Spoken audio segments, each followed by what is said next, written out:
Hey everyone, and welcome to the support stream on Tuesdays. Woo! We're here Woo. with Zak Belica, who is audio director on Fortnite. We're going to talk about sound and blueprints in Unreal Engine 4. So if you saw the forum post, there's a lot of questions have already rolled in on there. If you've got some questions while we're live today, feel free to drop those into the chat. We'll get to as many as we can. And with that, I'll flip it over to Zak. Thank you, Chance. So it's great to talk to everyone about audio and especially blueprints. I know we have a lot of long-suffering audio guys out there who have to try to get help from programmers or other sources that it's very difficult to do. So one of the greatest things for me about UE4 is that blueprints open up almost the entire engine and game to our meddling audio hands. So what I've done is I've made a new map. It's sort of a gym, and it has a bunch of examples of how you can control audio with blueprints. And another cool thing about it is that we have our own UE4 audio system, but Blueprint Control will work with any middleware you have or any solution that you happen to be using, and it allows much greater control to get into game logic.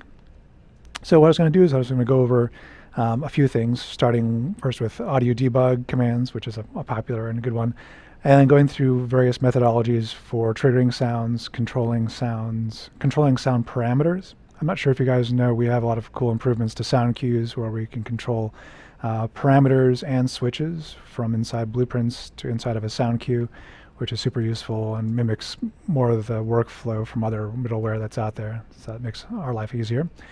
And I've also got some footstep control, music control, and ambient control, and a couple other things that we can get into. So Cool, awesome.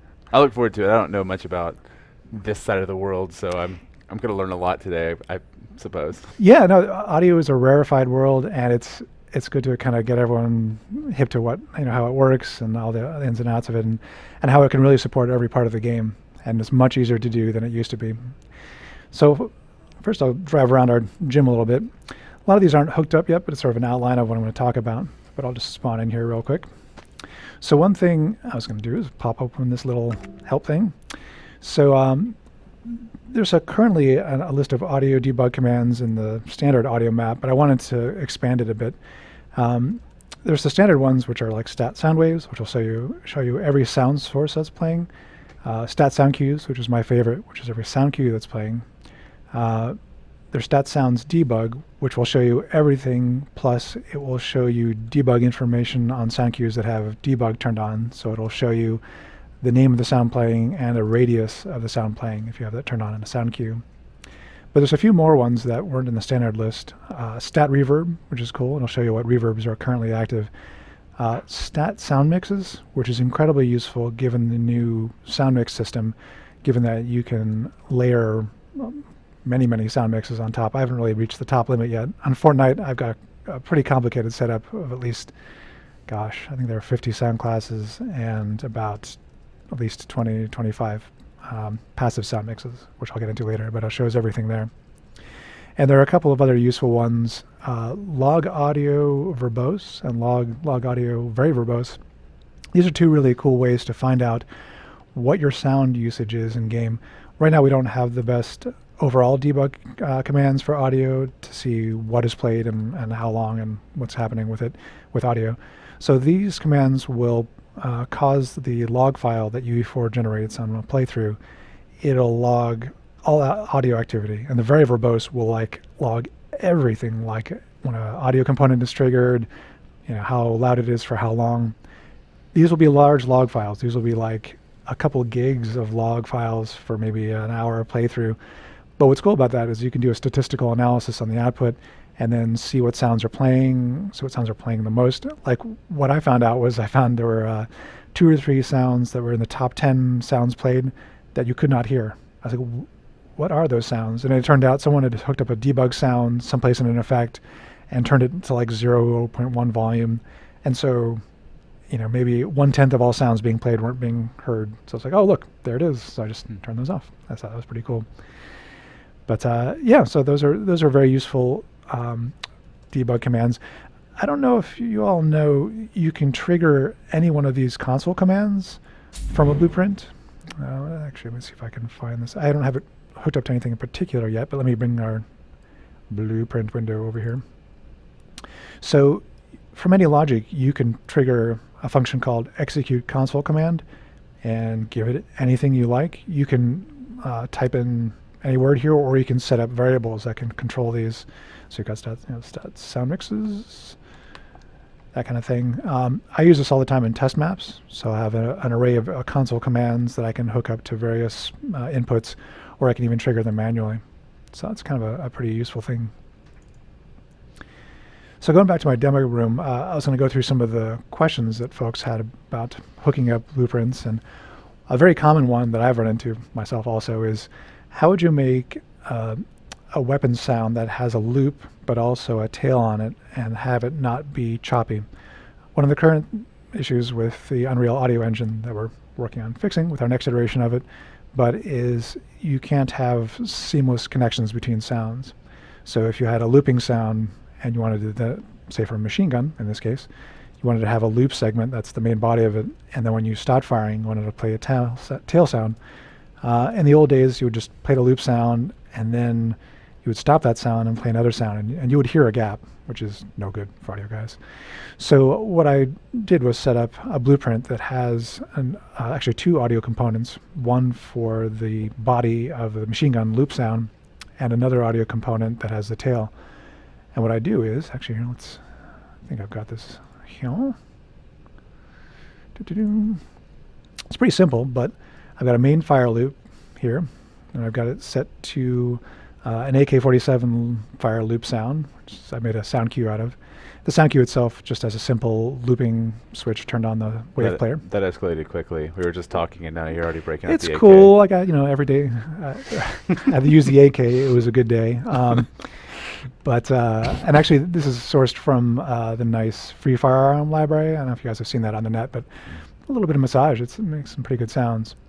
So the first audio component is set to this fire loop body, and the second one is set to the tail. Now, the reason I'm using audio components, and this is actually a super important distinction with using blueprints in audio, is that an audio component, you can control every aspect of the sound that's playing on an audio component, versus if you trigger a sound with a play sound at location, that's a set and forget. So if you play a sound with that method, you can't do anything about it. So if you turn on a loop, it's on forever. Versus an audio component, you can alter any part of it as far as volume and pitch, and trigger it, fade it out, do all kinds of operations, which we'll get into. So basically on this blueprint, I am enabling input for the basically to set up supporting the left mouse button so I can shoot like you would in a shooter game.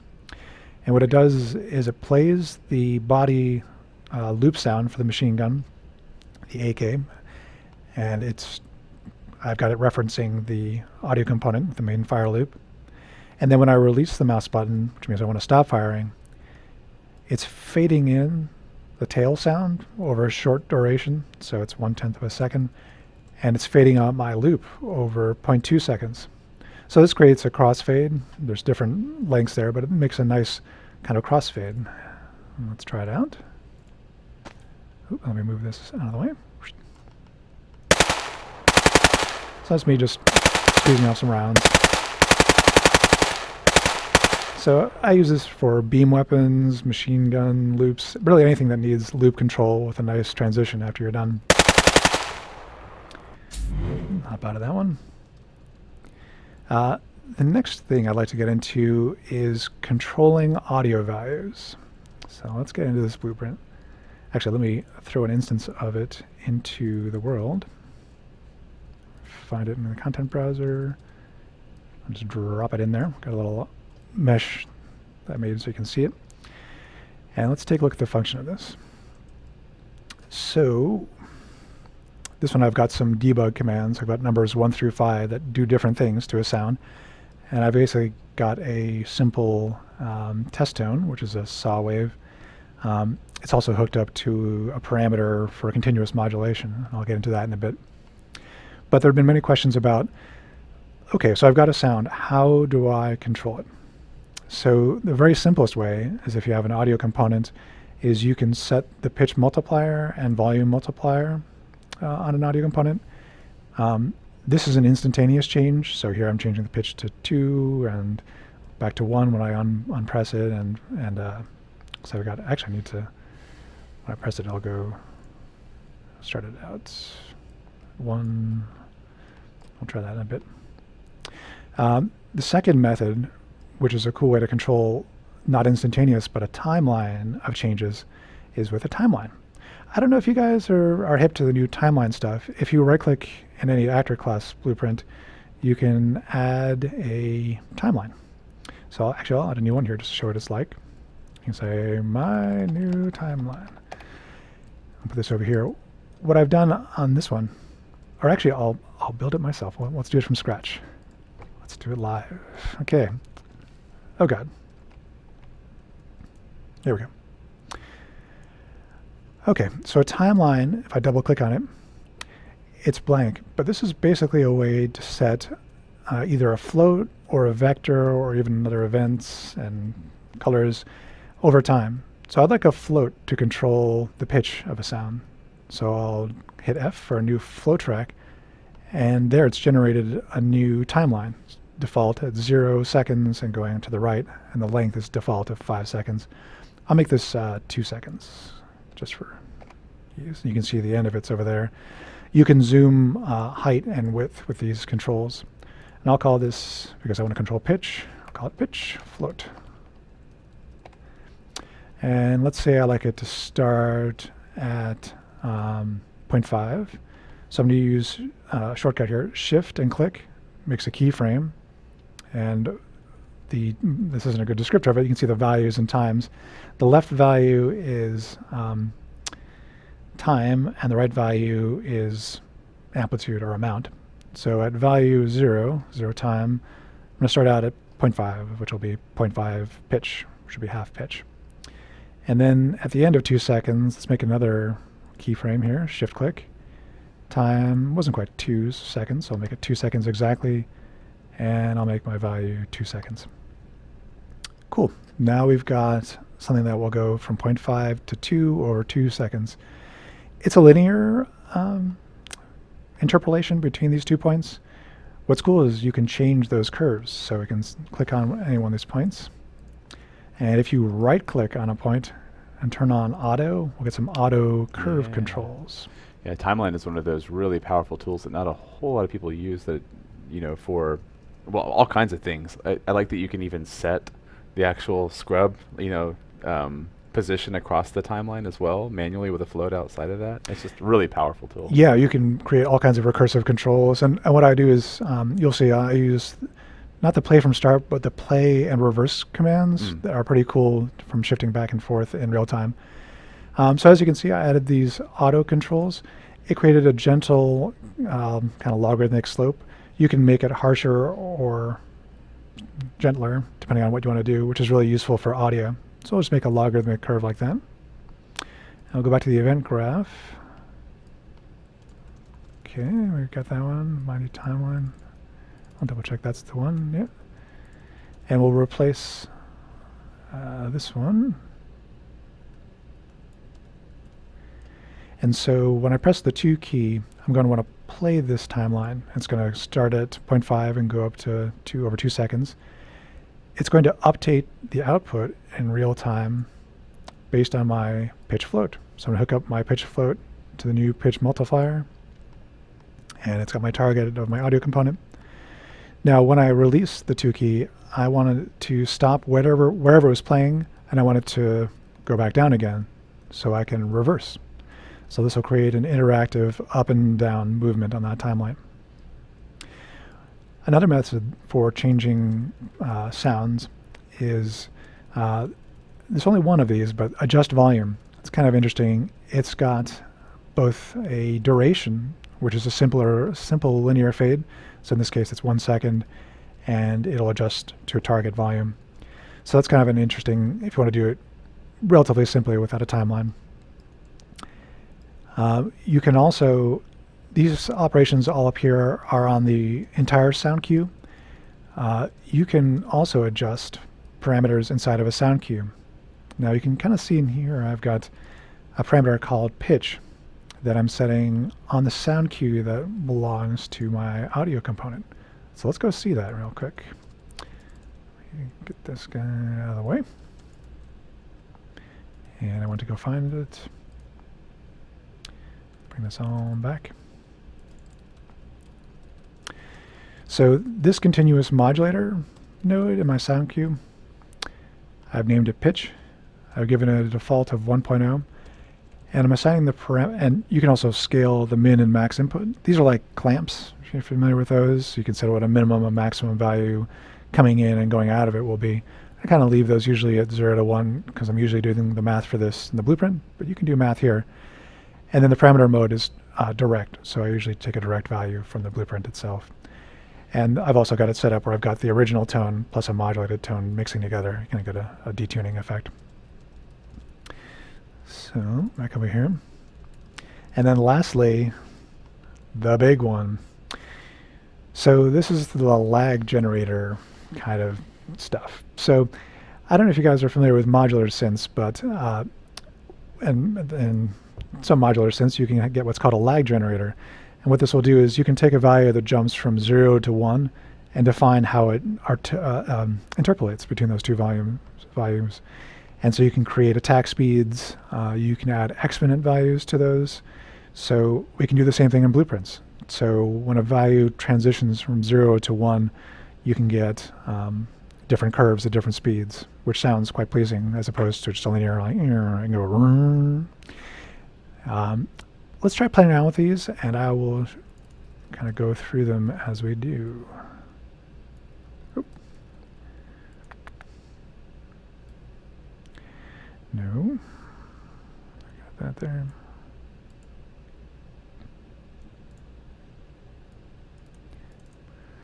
Sorry, I'm trying to get the right candle here. All right, play.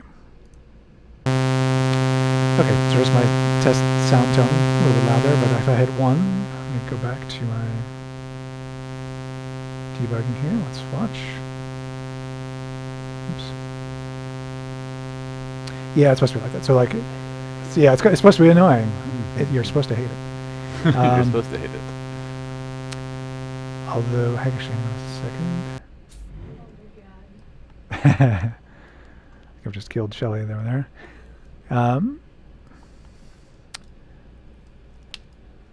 Well, let's try this out. Rest in peace, headphone users. In fact, let me turn that down. Look at that. Nick Pfister is in here. Is like, sounds normal to me. He works in audio. So yeah, exactly. Sounds good. What are you talking about? This is great. Refine this again one more time. Value using.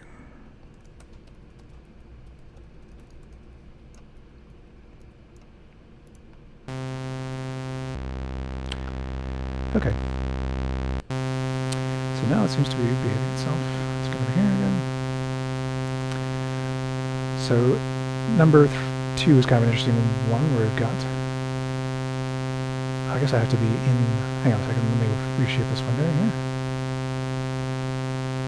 To the side. So I broke that one. Let's do 5.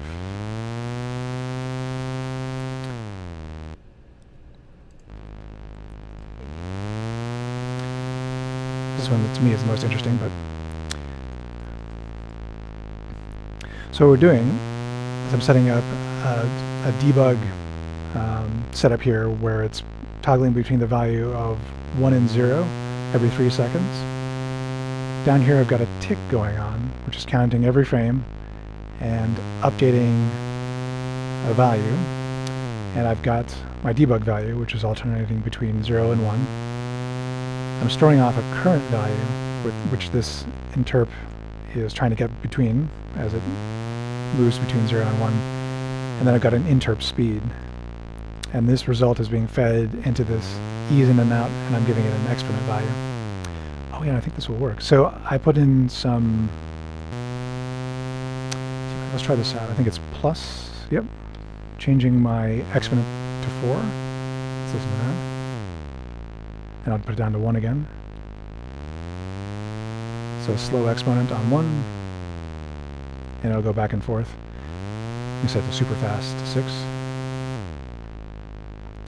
So that's really cool for I ended up using that a lot in the GDC demos that we've done recently, where you're flying around in a hovercraft, and the hovercraft is jumping from 0 to 1 super fast, and it just doesn't sound good. Also, you can be in between values, and that's what this lag generator function is the best for, is if you don't know what your target's going to be, this can follow it no matter what, and ease between values as you go. Turn that off again. Let's see if I can get 3 working again. Cool. I'm going to come back out. I'm going to go out to number 3. It wasn't working for me, so let's observe what I did wrong. We got update, finished, direction, reverse. There's my timeline from 0.5. Looks good. Set pid multiplier on that guy. Oh, okay, I think I know what is going on. Let's try this out.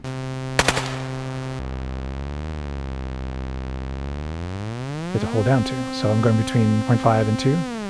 Let go of 2, hold down 2. But then you can let go and hold down. So you can control engine sounds this way, and it's a natural revving and using a timeline of your own definition.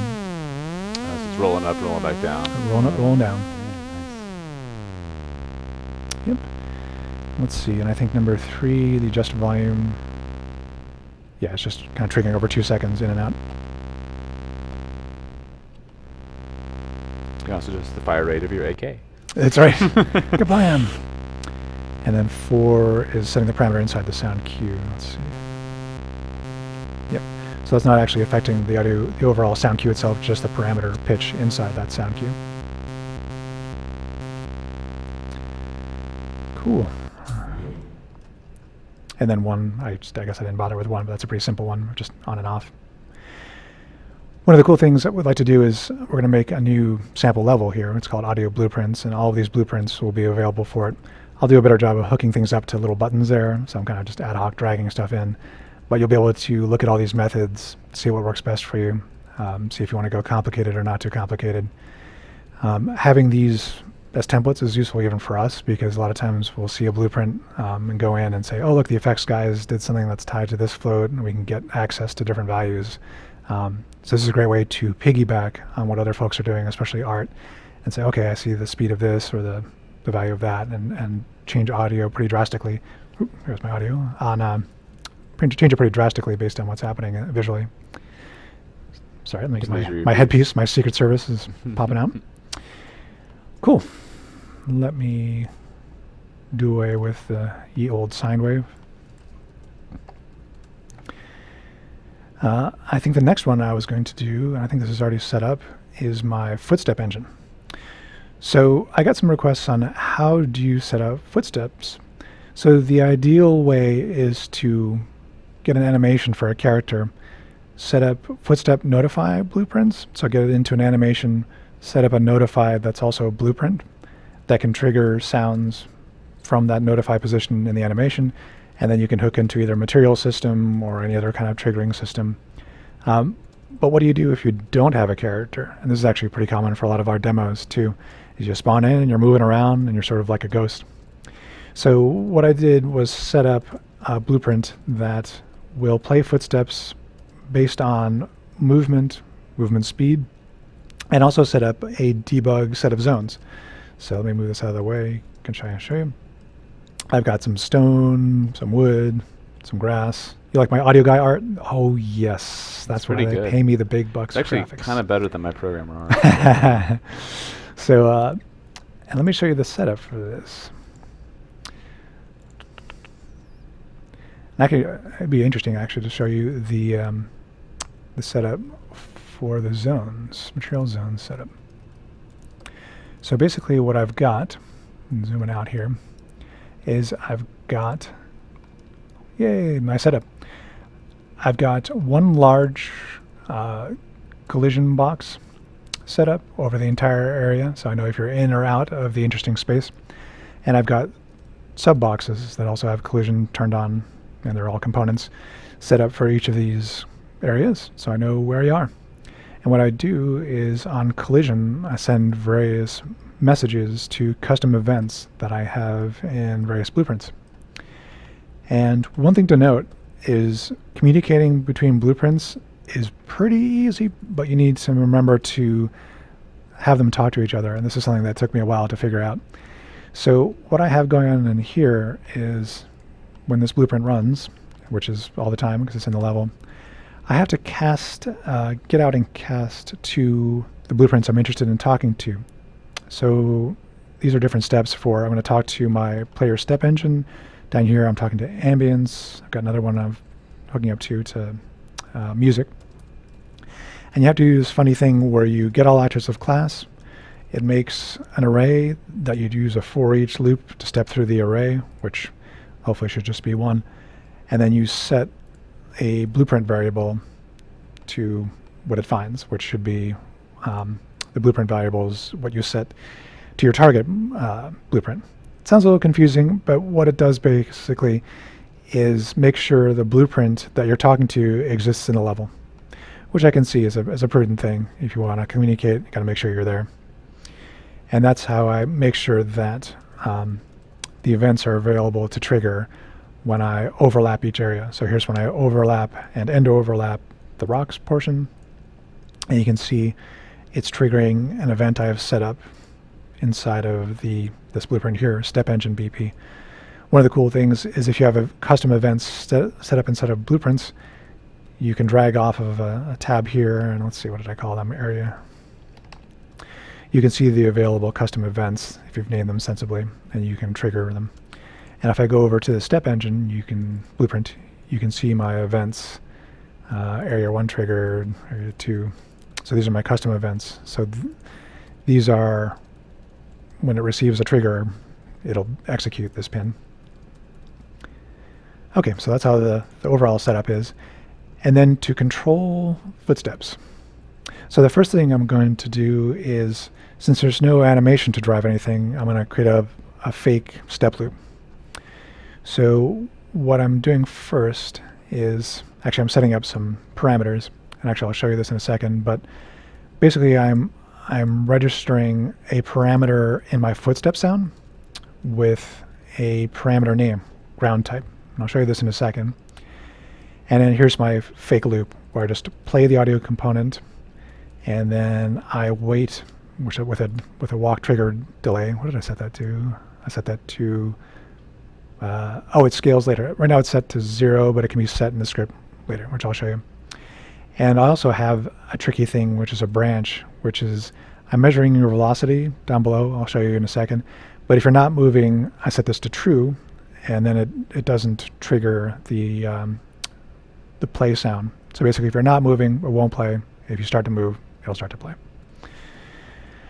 Okay, to trigger different footsteps for the different areas, I've got rock, grass, and wood. Let's go to my sound cue,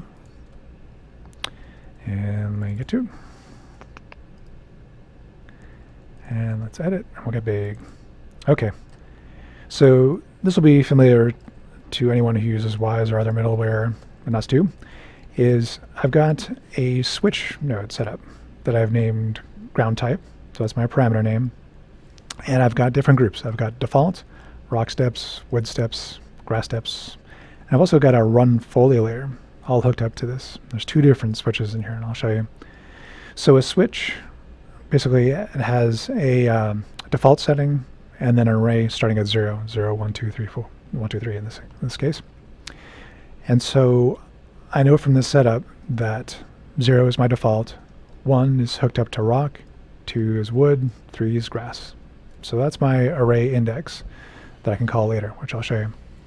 I've also got a switch that is called player speed, which I can switch between different inputs here, 0 and 1, so I can turn on sounds if you're running. And I also have the ability to control with a continuous modulator, like volume, as you're running. So that's my setup for the sound itself. And going back to the step engine here. Okay, let's go through the nitty-gritty of this. So in order to tell how fast I'm going, I need to get my velocity. So I get my player character, which is by default on, and I'm getting a element of that character, which is the capsule component, which is your basic collision. And then I can get component velocity, so I can tell how fast you're going. and that returns a vector. Now, for audio guys, vectors are maybe not the most intuitive, but to my audio brain, it's basically an amount in a direction, so sort of like a speed with an X, Y, and Z direction, as opposed to a point that moves from point to point. It's kind of like you've got 2 points and how long the distance is between the points and the direction. There you go. Yeah. It's a little hard to wrap your mind around, and usually the first thing you do with a vector is break it out into stuff and do stuff to it. The first thing that I'm going to do is a vector always returns an X, Y, Z, so I'm going to ignore Z. So Z is up and down, so I don't care if you jump up and down, and plus you can't jump up and down this, so I'm just going to ignore it completely. So what I'm doing is I'm multiplying X and Y by 1, which leaves it unchanged, and I'm zeroing out Z. And then I'm getting my new length, and I'm doing a bunch of stuff. One of the first steps I'm doing is off this execution pin off of the tick, which goes every frame, is I'm comparing a float value.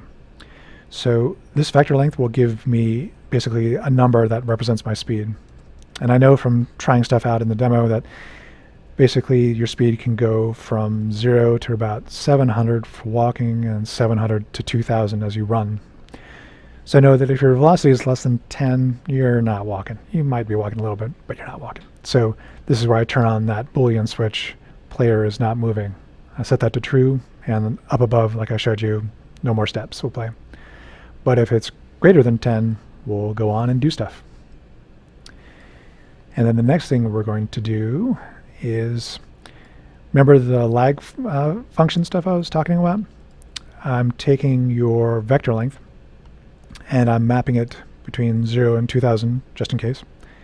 And then I'm clamping the output range between 0 and 1, which is a lot more useful for an audio guy. So you can scale volume or pitch between 0 and 1 if you need to. And then I'm using this finterp to kind of ease in between and interpolate between values. And I've got my current walk volume that gets set after it changes. This is a funny structure, but think of this more in terms of walk volume plus or minus this operation, and then plus or minus add it to yourself. So it's like an x plus 1 or x minus 1 kind of operation. And this makes a smooth fade between things. And then I also add the exponential easing function, which makes things kind of go on in and out much easier.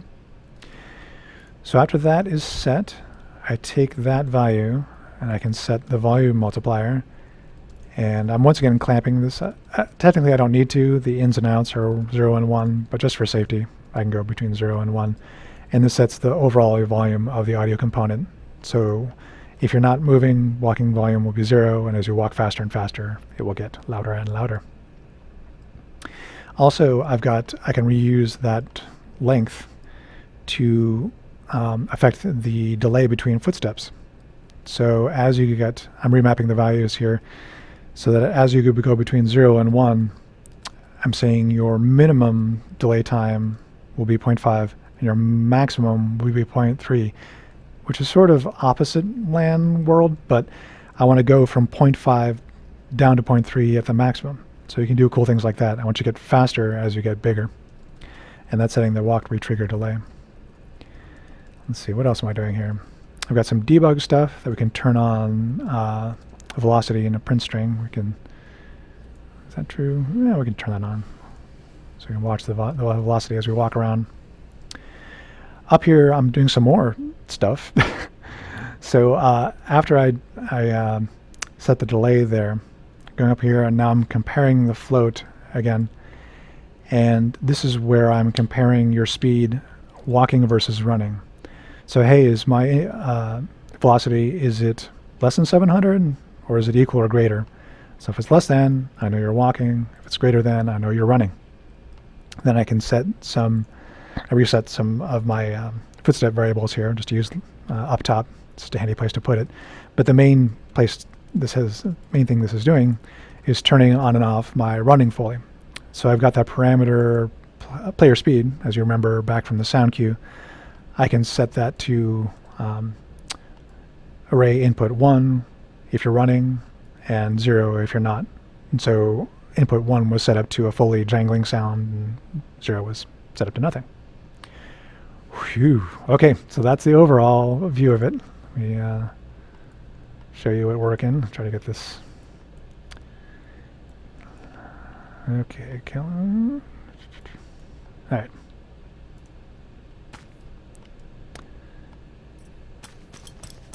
Okay, so you can see that list of blue numbers is the debug velocity, and I can use shift to run and normal speed to walk around. You can see as I go fast, you can hear a Foley layer, and as I slow down, the footstep volume gets a lot lower. And we can go into these different zones. Let's go into the rock. And our wood. Grass. And wood. Yay! And tippy toe between them, and you get very quiet footsteps. And as I said, you can clamp the minimum values for volume to different things. I just kept it high dynamic range to kind of illustrate how far you can go, but you can clamp the minimum value much louder if you like. Cool. Okay, so I wish I could hear any of that. I didn't put my earphone in, but yeah, someday still can. we'll get audio for audio in here. But okay. cool, so that's working. So the next thing I'm going to do is we'll hook up some music to these same trigger areas. We can leave on the footsteps, although I'm going to turn off the debug, 'cause that's a little bit annoying. Off, I say. And let me find it in the content browser. I'm just going to drop it in. And let's observe. So this is a lot simpler setup, but as you saw from the area triggering blueprint, I've got some events: music, enter zone 1, exit. What I'm doing is I've got different layers of music that are all triggered at once. So there were quite a few questions about how do I create an interactive soundtrack that stays in sync and one that I can dynamically control. Right now in Unreal Engine, we have the ability to trigger sounds all once so they stay in sync. However, we don't have currently beat matching technology or ways to make seamless edits between sounds that you would need for a true segmented interactive music system. It's coming. But until we get to that time, the way I do stuff, especially on Fortnite and on other projects, is I kind of use the stem control method. So I've got, in this case, I'll have kind of a pad and background kind of washy synth kind of thing. I'll have some drums and a bass kind of thing going on, and then I've got an orchestral layer. So as you enter zone 1, I've got a timeline that fades it in. Each of them look pretty similar to this. I've got a logarithmic fade. And I have logic where I've got the music layers broken out. And I've got a float parameter. And let me show you this sound cue, actually. Go down.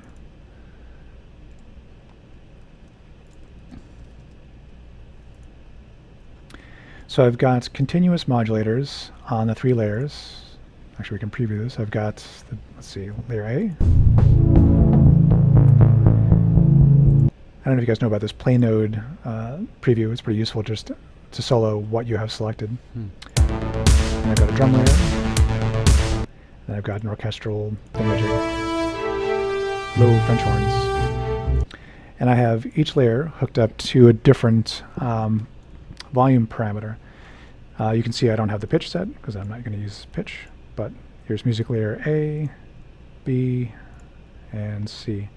And to give it a little more control, I've got some defaults set. So this one is default is 1, but I've got the other layers set to 0 and 0. So just as a fail-safe, so I don't want that to be playing all the time if I entered in the middle of it. So back in our music engine, so these are the parameters I'm altering. I'm using a float track from the timeline to control the float value, which in this case is volume, of music layer A inside the sound cue, and I've got music layer B hooked up to zone 2, and I've got music layer C. I've also got a sequence triggered when I enter zone 3. I do my timeline. I also fade out by reversing a timeline. I fade out the music playing for zone 1, so that synth pad element fades out. I've also got a cymbal swell to kind of help mask the transition between the musical parts. And then I've got some logic down here just to make sure if you leave and enter and exit the zone, you will fade in and out the music as you need to. So let's try that out.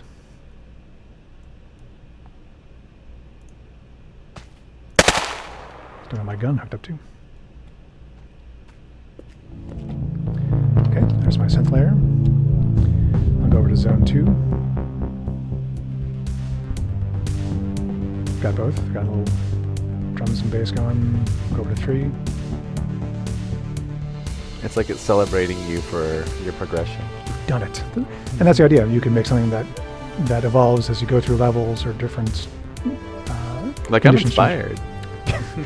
Heroic. You should go for it. And then as you leave a zone, it'll transition out back to my previous, and then you can go back down, back to your mellow.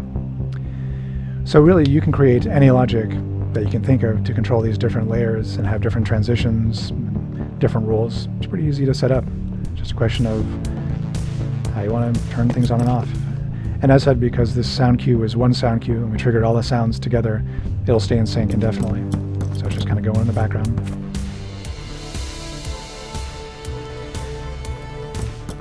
Then I'll leave the zone, it should turn off. Yay. Cool. So, music. That's a pretty cool one. And then I've also gotten a lot of requests for ambient control. You can do a system that's pretty similar to music with ambience. And let's grab that one, I think. Ambience with brand. Drag that blueprint in. And we'll take a look. Okay. This one I did more at the last minute, although it's based on a lot of different blueprints I've made already. I've made a very, very similar system for Fortnite and also for the GDC demo that we did for the Giant Scotland thing. So as an overall, this blueprint is set up to change a stereo ambience and change based on which zone you go in. It also supports random sounds that will position around the player in 3D space within a radius of about 500 units. And you can use either mono or stereo sounds for that. All the stereo sounds won't positionalize themselves, but the mono sounds will. So it basically creates an all-in-one ambience generator. So you've got a stereo bass, and you can have random personality play on top of it. And the way I'm going to do that is I've got 2 audio components.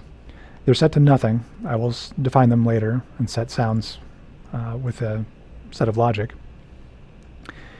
And basically I've got some logic here. This stuff is just basic.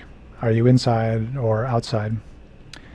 But I've got the 3 zones, the stone, wood, and grass, set to 3 different ambient zones.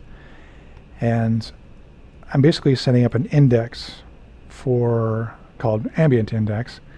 And I'm setting that, it's an int or an integer, so it just takes a plain old number. And I'm setting 0 for number 1, and I'm kind of off the top of my head saying that 0 is forest, 1 is grassland, and 2 is mountain. And I'll show you shortly what that means. So basically, as you enter each zone, it changes the index between those different values, and therefore those different areas. Now, how I'm setting up 0, 1, and 2 is with arrays. I don't know if you guys are hip to arrays, but they're super useful for creating structures where basically you need to jump between different slots depending on what's happening. It's very similar to the switch node in sound cues or even the random node in sound cues, but this one has a lot of explicit control and you can do cool things in blueprints. So I've made an array based on sound base variables, and what you can do is, I can just show you real quick. Say I've got this sound variable, sound loop mountain, I'll get it. If I wanted to make an array, just drag a pin off of that, do make array, and blam, you've got an array. And then you can make a new pin and put whatever you want in there. You can also manually select assets. So you can say, I think I have a meadow in there, sure. Actually, you can put anything here, so I just put a glass impact. And then if you wanted to select a member of that array, you just drag off of it, type get a member of it, and you just tell it which member you want. You can explicitly tell it, I want 1 or I want 0, you can type it in, or it can listen to a variable. So that's exactly what I'm doing to the left here, is I've got my looping sounds, put them in an array. I want to get a member. Which one do I want? I want my ambient index, which I set over here. So depending on what zone you're in, the index will update. And also, this is where I define my random sounds at play. The only thing about this is you need to be consistent and mindful of what's in each slot. So I've decided forest is slot 0, so I've got my random forest and loop forest in 0. And that way they can share the same index, so that they, in unison, will change between the different environments. Now, you could make an explicit audio component for each loop sound if you wanted, but imagine if you had 10 environments or more, you would need 10 audio components, and that creates a very complicated setup. So in the name of both efficiency and clarity, I made a setup where I only have 2 audio components, A and B. And what I'm going to do is that as you enter each zone, it's going to flip-flop between 2 audio components. I don't know if you guys are familiar with flip-flop, but it's super easy. Basically, an input comes in, first time it's A, second time B, back to A, maybe just toggles back and forth. It's dead simple, and it really, you can't go wrong. And so this what we'll do is say, okay, if I come in on A, it's going to basically I've set up a temporary variable called current audio component, and I'm setting that to whatever member of the array is returned by my index number. So if it's 0, it's getting whatever sound is in here and setting this variable sound base to that value. And then you have to do something funny. You have to set sound for an audio component. It's a little confusing. You can't really drag out, if you drag out an audio component, you can't set it or get it like you can in a normal variable. So you kind of have to do an explicit thing where you drag a pin off of your audio component after you get it and do a set sound. And then I'm setting the sound, the audio component, to the value that's stored in my temporary current audio component. And then I'm fading in mix A, so I'm turning it on after I've set what sound it is. And if mix B is playing, fade it out, which I'll get into the reason why right now. So say you've already entered zone 1 and ambient mix A has been set up, it's playing. How do you turn it off? Well, next zone you enter, say 2 or 3, this will flip-flop, so now B will activate. It'll set the current audio component to whatever the index is set to, which will be different because you've entered a different zone. It'll fire off. It'll set the current audio component variable.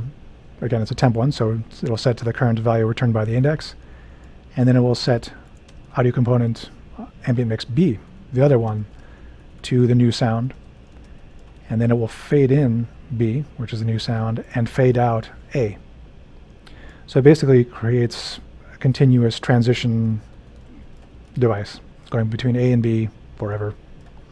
And then the same is true for setting up the random sounds.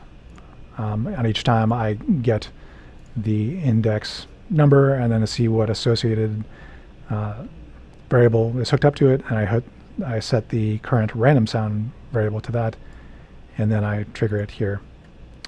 Now the random sound is set to trigger in a surround space around the player. So how do you do that?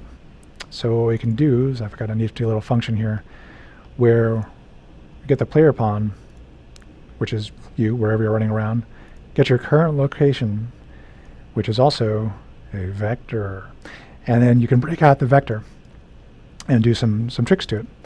So I only care about your X and Y, just passing through your Z, but I'm interested in finding a random location in your X and Y, and it's going to randomly add or subtract 500 units to whatever your position is in the X and in the Y.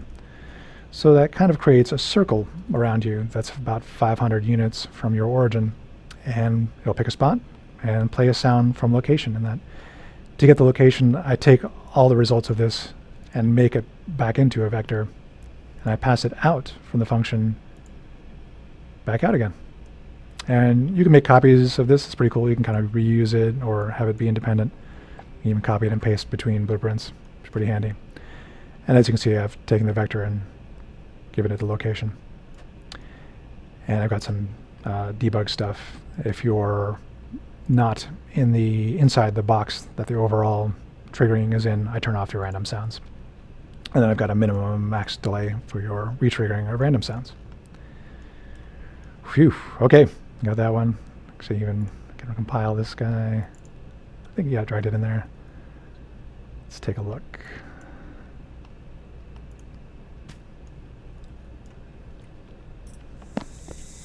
Okay, so I've got I think that's my evening stuff. You know what we can do? Let's do some of those debug commands. Stat sound cues. Yay, so I've got Forest Night. Look at my AK hooked up, awesome. Go over here to Forest Day. And my last one, Meadow. And this one I hooked up a Raven to go in random around you. So you can kind of see it as it triggers out. You can see in the debug text, hopefully, that it's got the sound cue name and it's also got the word master after that. That means it's assigned to the master sound class, which is actually a bad idea, but I'll get into that in a second. But we got these, and if you go outside, it should turn off. Turn off you Raven. Yep, goes back in and out. Here I can maybe zoom in and out and see as these zones are fired. Ah, you AK, I'm going to turn you off next thing. See as these are triggered. Zone 1, Zone 2, Zone 3, Zone 2, and let's go back over and you can see let's watch the flip-flop. It's kind of educational. There goes to that one, and back over to that one, and then out. Cool. All right, so that's how you can do a basic ambient setup. Now, it's funny, after seeing the debug, that reminds me that it'd be cool to control the maybe let's set up a thing where if I've still got my AK hooked up, which I was cursing before, but now it might be a handy thing to try this out. Let's have the AK duck the ambience, which would be a sensible thing. You're firing a gun. Sounds like you'd want to do that. So let me go over to my sound cues. Let's find them. This guy over here. Let's see, turn off.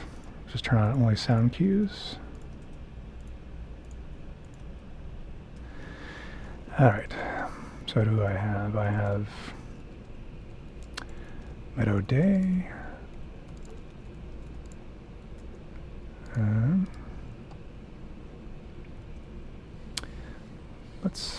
Well, I guess we'll just edit these. Hang on one second, let me find my other ones. Forest Night. Make sure I get that one. And sorry, I'll find one more on Mountain Day. Make sure I've got that. Shelly, how are you on time if we go over? Okay. And you as well? Zach? Yep, I'm fine. Okay, great. We're just about 5 minutes to 3. I just want to make sure we're not 5 to 3. Okay. Yeah, stomping on anybody's schedule. This is a pretty good Cool. thing to go over real quick. So these are all assigned to the master sound class, which is scary. That's basically the main output of the game. So let's go over and find this. Okay, here's a rudimentary setup. So let's make some new sound classes. Let's call one Weapon AK. And let's call a new one, nuke that, new one, Ambience. Cool. Let's make these children of sound effects. So that way, just as a note, music, sound effects, and voice are generally, by default, hard-coded to sliders you can hook up. Okay, so we want the weapon to duck the ambience. So let's click on our weapon AK sound class.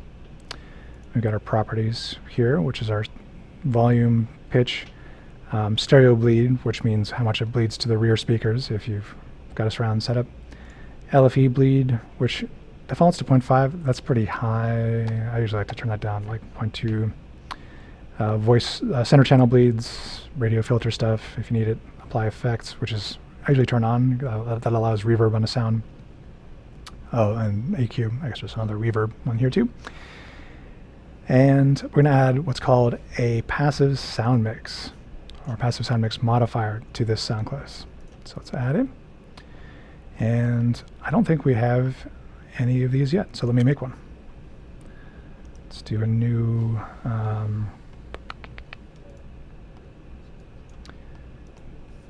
let's see if this will let me do it. Add new sound mix. We'll call this weapon AK duck ambience. Cool. So I've got that selected while here. Now I'm going to slot that in. Cool. So now when a sound is assigned to the weapon AK sound class, if it's 0 volume or louder, it will trigger the passive sound mix. You can increase that threshold to 0.5 or 1 or anything you want. I'm going to use 0 just because I can guarantee it to trigger. And so with that selected, let's go change that, what it does. And I want it to turn down ambience. So let's find ambience, content browser. I'm sorry, let's find the sound mix modifier first. And you can see this is what the sound mix can do. Right now it's not set to anything. You can see an initial delay, fade in and out. Duration is a lie, it's broken. Anyway, so we're adding a sound class effect. I want to affect ambience. Not the engine one, but the one, I think actually, you know what, let me double check.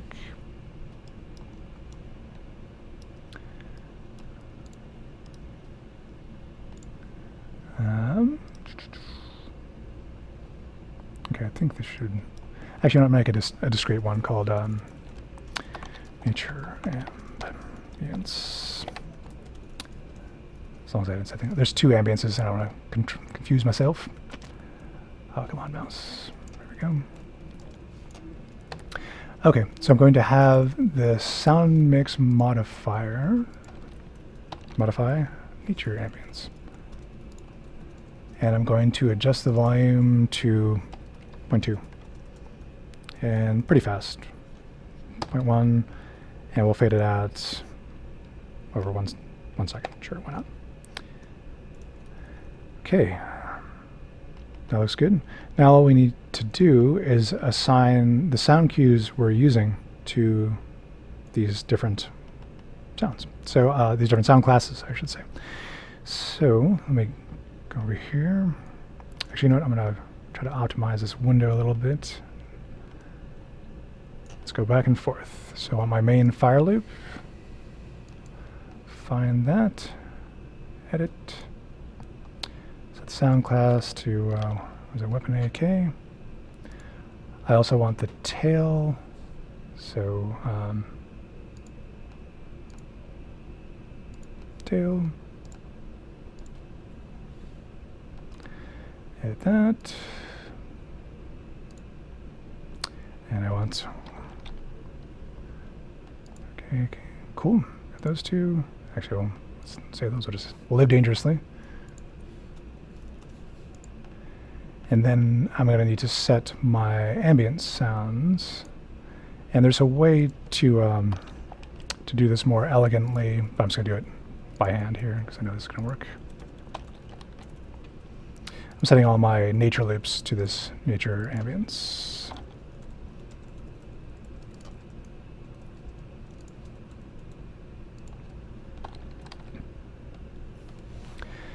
And what we can do is we can also do something cool where to hear this better, we can turn up nature ambience to 1.5. I'm lowering it to 0.2 when I shoot. So this should now work. Let's try it. So we can see. All right. Oop. And I can check that it's working by doing stat sound mixes. Yep.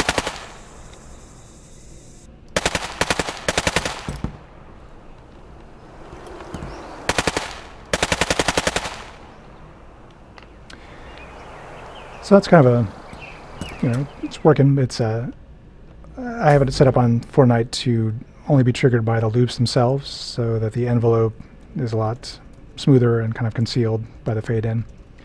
But yeah, that's a basic example of how I do passive sound mixing using just the sound system. It's also handy when you have sounds being triggered by code or other places that you can't alter directly. You can have a sound mix get in there and do your dirty work for you. Okay, cool. I think those are the main things that people ask for. Let me get some questions real quick and answer a few. There's a question for 3D positional for VR. Yes and no. We're working on both a DSP plugin that will help process it. Actually, that reminds me, I've got one more demo I can just show you real quick. This should be really fast. Audio blueprints, positional stereo. So the way I did this in using both Fortnite, and also we did a cool thing recently where we had a VR setup with movie stems, so like a 5.1 stem. Basically, there's no multi-channel spatialized audio in UE4, but you can use a blueprint to basically orient audio components toward the player at all times, no matter where they go. So if we check this out, hopefully this will work. It's triggered here. So I've got a stereo piece of music split into left and right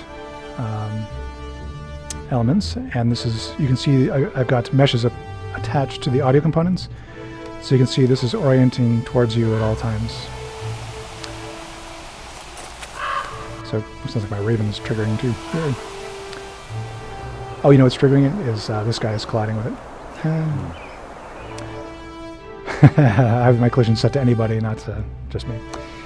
But anyway, this is a way to get stereo sounds in any game. You can also create a surround rig, and what I did was I made basically 3 more audio components, one in the center, and one in the left surround, right surround, and made a very large area around the player that orients automatically, and that you can create a surround array. There are weaknesses in that it will still positionalize, which is cool, but if you have your reverb in your surrounds only, then if you turn sideways, your reverb's in your right channel and your source is in your left. But if you design around it, it sounds pretty convincing, especially when you have multiple of these going at once. Cool, look at that up. Some other questions that I didn't cover. Actually, we got a lot of these. There was one question about hooking up sounds to collisions and physics. Right now we have a very rudimentary material system, and you can use a blueprint to detect what kind of material was hit.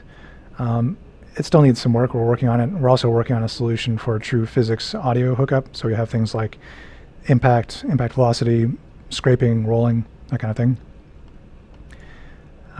Just a quick question about what sample rate should I use? Unreal Engine supports, I think the lower end is 11 kilohertz up through 48 kilohertz. So anything in there will work. My tip is to optimize, just downsample until it still sounds as good as it did originally. Yeah. Just like in general, right? A general rule of thumb. There are also some questions about compression encoding methods for each kind of sound and platform. Right now we're a little bit limited in that we, on PC, only support OGG Vorbis. On mobile, we have IMA 80 PCM and some MP3 support, but the MP3 support is more like playing a music track. And I believe on the PS3 and Sony series, we do MP3s also. There's also a question, is there a visual metering system I can turn on to monitor the output mix? Oh, I wish. I don't currently we don't currently have that. But again, we're working on the audio system. That's one of the very first things I think we'll be setting up. In the meantime, I use this. It's kind of a cool thing. It's a free tool from Orban. You basically can strap this over your sound card, and it measures overall loudness, and you can have it R128 monitor and all kinds of other good things. So as a workaround, it's not the most elegant, but I have that going on in the background in my setup. Let's see. Got some other ones in here. Yeah, there's a question about tempo synced audio events and music. That certainly will be coming. We are planning on putting audio on its own thread, so we'll have timing safe operations for audio, which will be very exciting. So we'll be able to have anything from a music game to interactive music system that works quite well. Is there a way of implementing, another question, is there a way of implementing a SID-style player or old-fashioned Amiga mod player? You can. Right now, actually, there's a mod player plugin that you can download and put into UE4, and it'll play mod files and IT files. I believe Christopher Nolan also made a chiptune, like a simple oscillator node that you can put into sound cues that will make chiptune, like square waves and saw waves and stuff. Not the Batman director, Chris Nolan. No, yeah, exactly. Not Chris Nolan. I'm Batman. Yeah, so that you can hook up that stuff. It does require some programming and build knowledge to do that, though.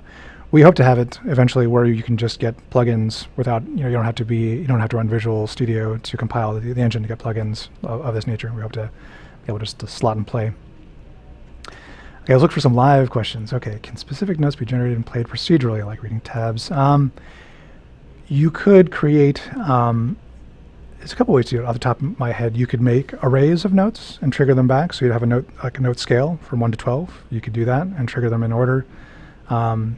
The timing, again, will be a little bit rough, but you could also have different stems with different musical notes playing to fade them in and out. So there's 2 methods you could use. How easy is it to extend audio features in the form of coded plugins? I believe it's not too hard. As said, it's been done twice already with different ones, but I am not a coder, so feel free to ask more questions on the forums or other support channels for that. Let's see. Will this map be available after the stream?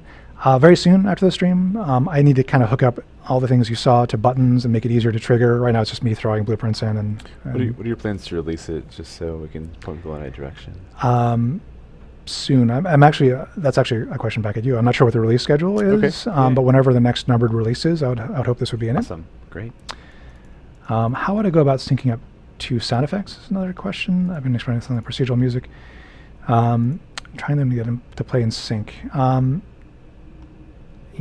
So right now the timing of game events is dependent on the game thread. So if the game thread slows down, your timing can get kind of out of whack. You can do pretty good stuff with, as I said, with blueprints and get pretty close, but the timing is not quite there yet. I'm working on another question. Working on animation, baked in 30 frames per second. Advice how to make the sound sync correctly when I import the animation to for lip sync to fit the animation in the engine.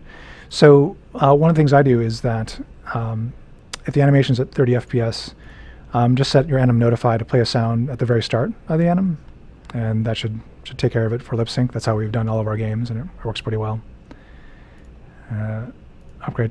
So next question: are you still planning to upgrade timelines with sequencer? And how sequence? That's that'd be more of a 4.8 stream question for Thursday, but I believe the short answer is yes, and more info on sequencer on Thursday. Yep. Let's see, another question. Will you add a music generator for UE4? Currently, we can do the kind of things I just showed. In the future, we really would like to open it up where you can build anything you can imagine and have accurate timing. So you could build yourself your own music app in it if you wanted to. So that's our dream. Is there any chance for text-to-speech option in UE4 somewhere down the pipeline? I imagine an enterprising person could make a TTS plugin for UE4. One may already exist. I don't know, but that seems like it'd be pretty. I won't say easy, but for a coder, it should be pretty straightforward. Next question, can you handle streaming through blueprints, e.g. adding radio static to in-game VoIP? So that's not quite a streaming question, but you can add, there is a simple wave shaper radio effect you can put on a sound class. So that's dynamic. You can turn that on and off based on a volume threshold.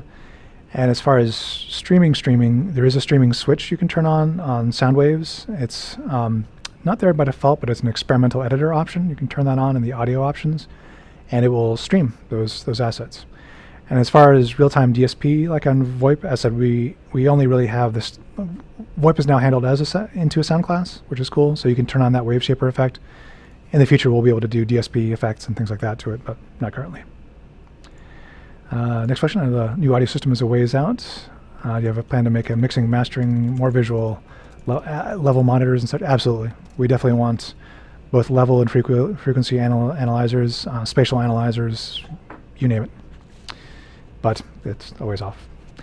Is there a way to use VoIP as a sound source in the world so that an example on nearby players can hear what I'm saying?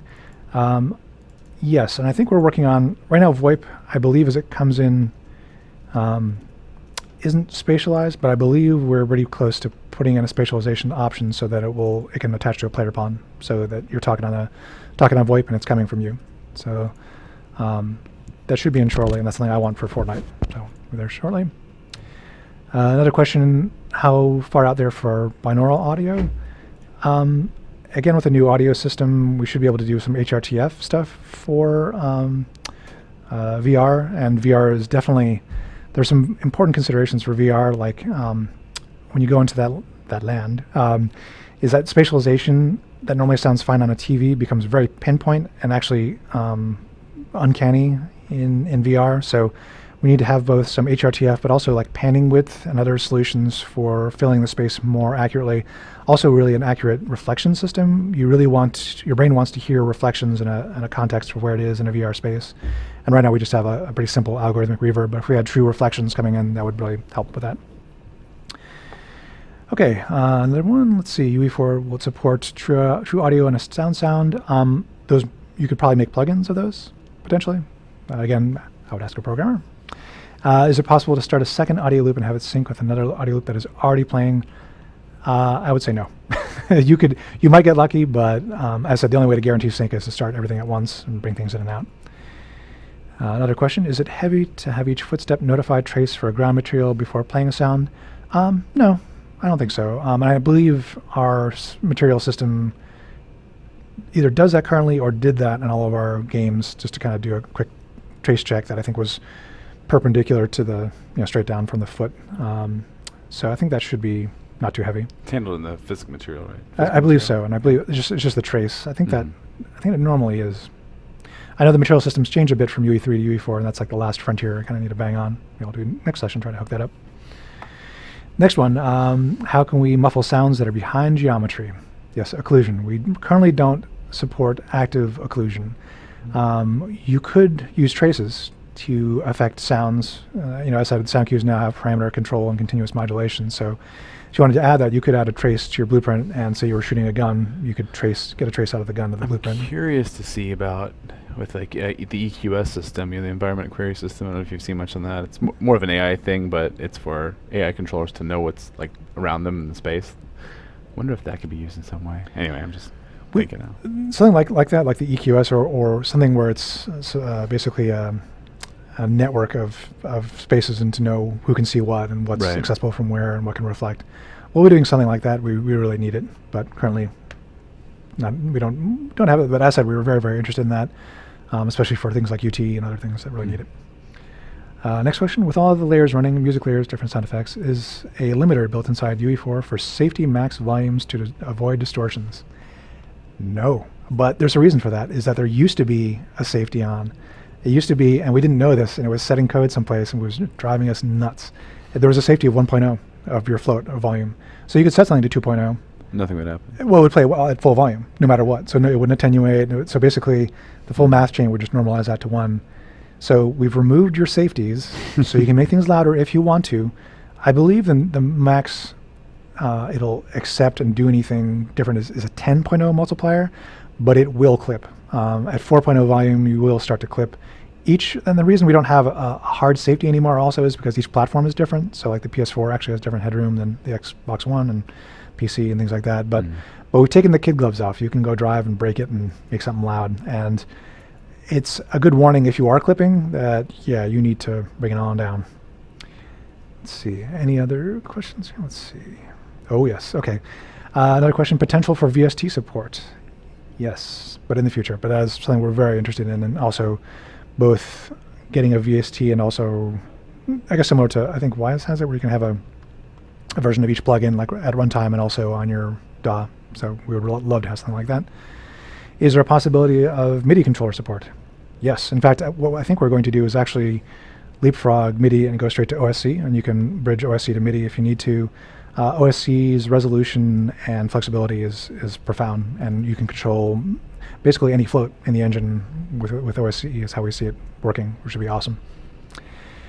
Okay, next question. Will a MIDI clock be added into the Live Editor plugin? As I said, we're absolutely working on basically a steady clock and getting audio on its own thread, so I don't see why not. Again, I think we're going to support OSC primarily, and you can drive a MIDI clock off of that. And just for those who don't know, MIDI is pretty crude in its timing, and really it's in the, I don't know, a few milliseconds lag on doing stuff in MIDI, and OSC is, lag is negligible and the timing is much more solid. That's kind of why we're thinking about that.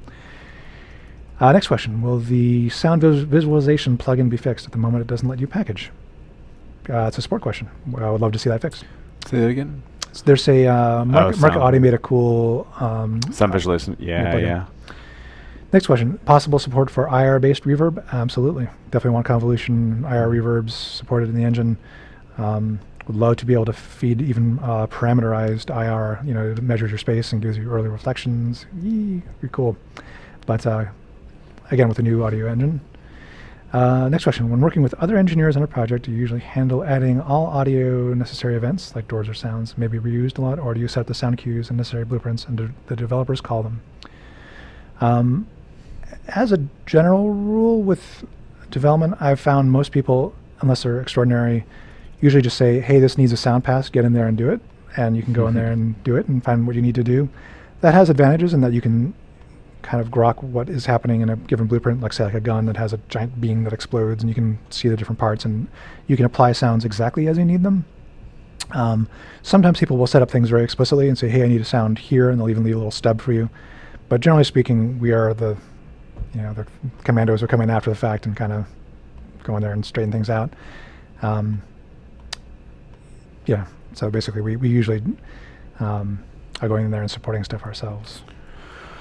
All right, well, cool. So that kind of wraps it for the day. We're running a little, actually, over on time. Okay. But thanks a lot, Zach, for coming and hanging out. There's a lot of new, great information on here. Thanks, everybody, for hanging out in the chat. And if there's any question you didn't get answered, feel free to drop it into the forums, and we'll see if we can follow up with those kind of things.